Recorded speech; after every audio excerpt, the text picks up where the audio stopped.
Oggi la protesta del panino scende in piazza per far vedere che i genitori non possono più reggere questa situazione, non possono permettersi di pagare gli aumenti spropositati che ci sono stati, non possono permettersi troppe volte di far mangiare i loro figli, sono costretti a portarli a casa a mangiare o a portarli con il panino al di là dello sciopero che poi noi facciamo o non facciamo. Portarli in piazza e portarli a scuola con il panino perché la mensa costa troppo. Il provvedimento di mettere tutti i buoni pasto a 4,35 €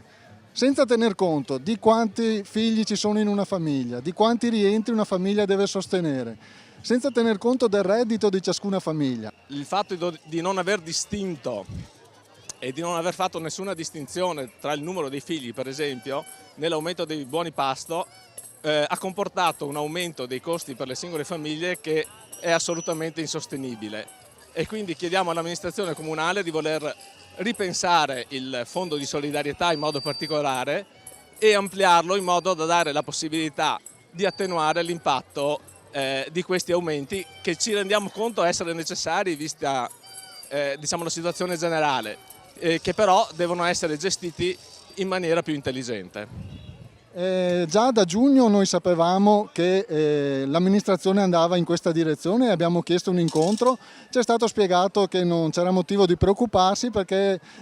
sarebbero state prese in considerazione alcune aiuti per le famiglie meno capaci di sostenere la spesa. Il tutto si è risolto con 50.000 euro da spalmare per tutte le famiglie di Mogliano, cosa assolutamente insufficiente perché abbia un senso, uno scopo. Dopo giugno ci sono state le vacanze, ma sono state vacanze anche per l'amministrazione che non ha pensato a qualcos'altro per ridurre questa spesa. Si è presentata a settembre con un bel provvedimento che scarica tutte le spese di Mose sulle famiglie, senza mettere neanche un euro e senza neanche proporre una strategia per andare incontro a queste famiglie. E non ci pare di essere ascoltati, nonostante avessimo chiesto ripetutamente degli incontri sia col sindaco che con l'assessore per le politiche sociali e quelli della scuola,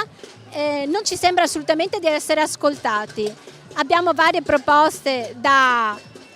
mettere in campo e ci piacerebbe essere coinvolti in queste decisioni e ascoltati. Per questo picnic abbiamo portato delle cose da condividere e soprattutto vediamo che nonostante i sacrifici e i disagi le famiglie sono qui contente e assieme a noi cercheremo di fare ragionare gli amministratori. Come sapete noi abbiamo già fatto diverse lettere, siamo in costante contatto sia con l'assessore Severoni che con l'assessore Tronchin. L'unica cosa che chiediamo è di collaborare, sappiamo che i tempi sono difficili, sappiamo che risorse non ce ne sono, però sappiamo anche che con una democrazia partecipativa e con l'aiuto di tutti possiamo uscire dalle situazioni difficili, esattamente come succede in una famiglia numerosa o in qualsiasi famiglia dove ci sono difficoltà. Noi chiediamo a questa amministrazione di prendere dei provvedimenti affinché la cosa sia più equa, affinché si possano mandare i figli a scuola con un po' più di serenità, sapendo che vanno a imparare qualcosa di buono e sapendo anche che possono fare come tutti i loro compagni il pasto assieme in mensa tranquillamente, senza creare discriminazioni tra chi può permetterselo e chi no. Perché la nostra è una scuola pubblica dove non si devono tirar fuori altri soldi per poter aver garantito il servizio. I genitori non sono contenti di questo modo di procedere della nostra giunta, nel senso che quando si devono allocare le risorse in luoghi non previsti, come ad esempio a sedie di amici e contro amici, non vengono messe per i bambini, che come ha detto il nostro sindaco sono una spesa. Io come genitore non mi sento di dire che i bambini non sono una spesa ma una risorsa, speriamo che lo capiscano anche loro. L'amministrazione comunale non è insensibile a quelle che sono le richieste che ci sono pervenute in queste settimane dalle famiglie moglianesi. L'adesione allo sciopero del panino che è arrivato a percentuali del 30-35% e in alcune scuole anche a percentuali del 90-95%, non è che non sia stato accolto. Mercoledì scorso in Consiglio Comunale è stato dato l'atto di indirizzo alla società Mose di produrre il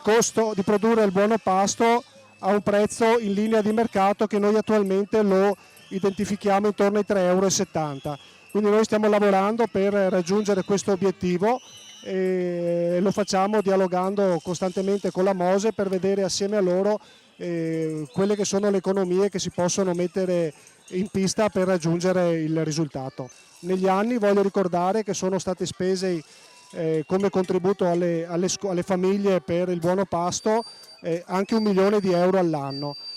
Questo per 10 anni vuol dire che a Mogliano si sono spesi 10 milioni di euro. Tutte le amministrazioni in questo momento storico è testimoniato da comuni limitrofi al nostro, comuni che sono anche governati da correnti diverse da quelle di Mogliano, e mi riferisco a Casier che deve vendere il pasto a 4,70 euro, mi riferisco a Casale che lo vende a 4,60 euro, Carbonera a 4,80 euro, Marcon 4,35 euro. Questo per dire che purtroppo non ci sono amministrazioni di serie A o amministrazioni di serie B. In questo momento storico nazionale bisogna fare i conti con le casse che sono sempre più povere rispetto al passato.